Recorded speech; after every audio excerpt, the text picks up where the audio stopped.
The Galaxy G Fold could be the next big leap in foldable smartphones, and there are some exciting details about this device that make it stand out. It seems to offer a more practical approach compared to previous foldable designs. Foldable phones have gained popularity mainly due to Samsung's efforts. While other brands like Oppo, Google, and OnePlus have entered the market, Samsung and Huawei were the ones that pushed foldables into the mainstream. Now, Samsung is taking another step forward with a trifold device, likely named the Galaxy G Fold.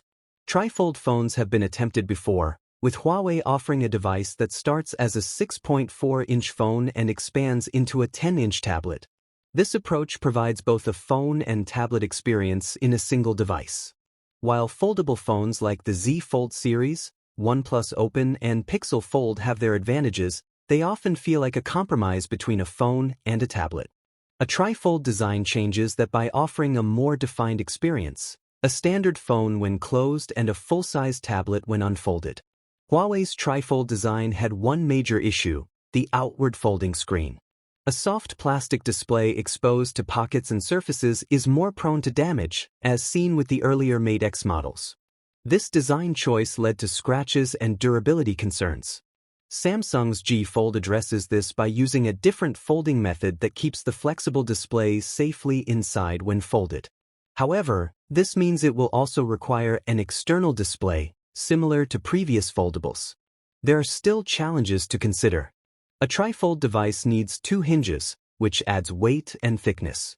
Huawei's version weighs nearly 300 grams and measures 12 millimeters in thickness, but surprisingly, that's slimmer than the Z Fold 6.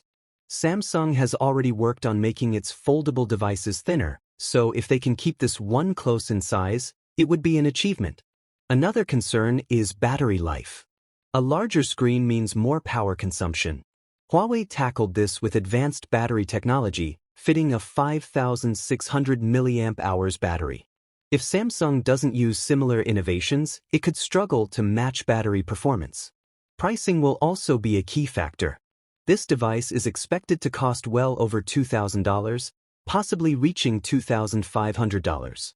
However, considering Huawei's similar device was priced at nearly $3,000 and still sold millions of units, there is clearly demand. Samsung will need to price it carefully to avoid making it too expensive for the average buyer. Some users might worry about the crease, especially since this design has two folds instead of one. However, early reports from users of other trifolds suggest that the crease is barely noticeable during everyday use, similar to other foldable phones. Reports indicate that Samsung may unveil this device in July alongside the Z Fold 7. They might showcase it briefly during the event and save the full launch for a later date. If Samsung can balance weight, thickness, battery life, and pricing, this could be a major step forward in foldable technology. It might finally offer the perfect blend of smartphone and tablet functionality in one device.